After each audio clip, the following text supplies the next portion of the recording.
2022 is nearly over, and that means in Dynasty, we need to start looking ahead to 2023. Today, we are talking running backs to stash in Dynasty heading into the 2023 season. Now, before we get into all of these names, if you guys like what we're doing here, again, subscribe to the channel. If you have questions, you have comments, drop that down below as well.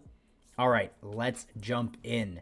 The first running back to stash, it is Jaylen Warren of the Pittsburgh Steelers. Now, obviously, Jaylen Warren is fairly rostered. I believe it's 86% last time I saw over on Sleeper, and that makes sense because he's established himself as the clear-cut handcuff to Najee Harris. Najee's most likely not going anywhere. I'm aware of that. Like, you're not going to wake up and all of a sudden Jaylen Warren's the starting running back. However, as we've seen, right, when Jaylen Warren is actually healthy recently, he has been playing over 40% of snaps. That is a huge, huge number to see, especially considering Najee dominated snaps, dominated touches, targets, all of that in 2021. So when you're looking at Jaylen Warren, right, again, 40% of snaps in his last 2 healthy games, that's extremely notable. Najee struggled, we touched on it. And, I mean, he's the backup. Like, he is the backup. It's not going to be Anthony McFarland. Jalen Samuels is obviously no longer on the roster. Benny Snell is not good.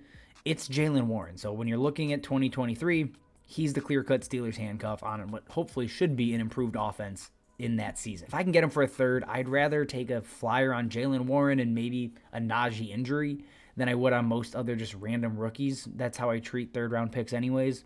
So that is where I'm at with Jaylen Warren. Next guy on the list, it's actually 2 guys. It is Jerome Ford as well as D'Ernest Johnson. Both of them obviously on the Browns. The reason I highlight both is there's a good chance, a realistic chance, that Kareem Hunt is gone. Like, he should be leaving in free agency to hopefully find a bigger role. We'll touch on that later. But Jerome Ford, D'Ernest Johnson now are going to be fighting, battling it out, if you will, for that Kareem Hunt role. D'Ernest Johnson's probably the best bet for, a player to fill that role. So if Johnson's out there on waivers, I'm happy to scoop him up and see if he can earn that spot. Jerome Ford really more so profiles as Nick Chubb's direct handcuff, right? A violent runner, a downhill runner, not much in the passing game out of Cincy. He actually just got his first touches, a week, 2 weeks back now. So Jerome Ford is still, I wouldn't say in their long-term plans, but he's on the radar for this coaching staff. He's still on the roster. He's been playing special teams all season. So it's expected that he'll be on the team next year as well. So again, you scoop him up. If you survive free agency, they survive the draft, they have a very interesting role, or at least, dynasty value proposition around them, enough that they should be rostered moving forward. Our next running back up, it is Keaontay Ingram of the Arizona Cardinals. Now, obviously, Eno Benjamin is gone. Darrell Williams, who really knows? I believe it is going to be Keaontay Ingram as the backup, the direct backup to James Conner next season. And that's notable because, we know what James Conner does. He's good, but he's going to get hurt at some point during the season. We saw with Eno Benjamin this year. Keaontay Ingram is going to step into a notable role at a minimum if Conner goes out, and could, just earn significant touches even with Conner healthy, because the idea is to prolong James Conner's career, right? If anything, he's the handcuff to James Conner coming down the playoff stretch and should be rostered anyways. If you can give up a 4th-round pick, maybe a late 3rd, I think that's fine. Anything more feels excessive. Stash him, throw him on the end of your bench. Again, handcuff running backs, this is the time of year to grab them, see if they can survive the draft and free agency, and hopefully, right, you fall into some RB1 in 2 weeks. And the last one here, and you see the hat, it's a homer pick, it is Trestan Ebner. The reason he falls on this list is not because I think he's going to, supplant Khalil Herbert next year. I don't think that's what's going to happen. But he's the handcuff. As of right now, he would be the next man up in this roster. Darrington Evans, gone.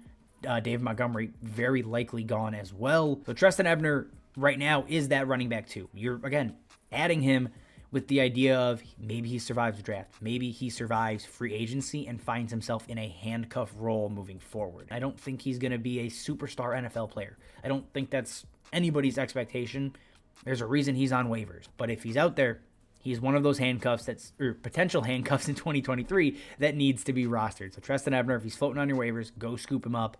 If he is rostered, 4th-round pick, anything more is a dumb trade, and honestly, that might be too much for Trestan Ebner right now. And to close us out, guys, I did say, right, there are 2 players that I think are going to cost you more than a third rounder. That's fine. 2 guys I want to go and acquire now with potential upside in 2023. The first being Kareem Hunt. We already kind of talked about it with Dearness Johnson and Jerome Ford.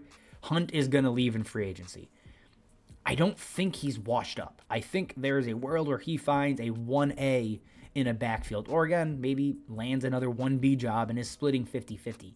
That's fine to me. I guarantee you people that roster him are frustrated. There's no way they aren't, because this year has sucked. It has been significantly under expectations. If you can get him for a third, great. I highly doubt that's a possibility right now. But maybe you give up a late second, right? Or you give up a second for Kareem Hunt and a fourth, or something in that regard. I'm fine doing that and taking the chance that he lands, I don't know, back in Kansas City maybe, or somewhere to that effect, right? He lands in an offense that's looking for a veteran runner that can be productive, work in the pass game. That's what Kareem Hunt brings to an offense. And the last one here, again, homer pick, don't care. Khalil Herbert. I am moving forward with the expectation that David Montgomery is gone. Khalil Herbert is going to be the 1A, if not the clear-cut 1 in Chicago next year.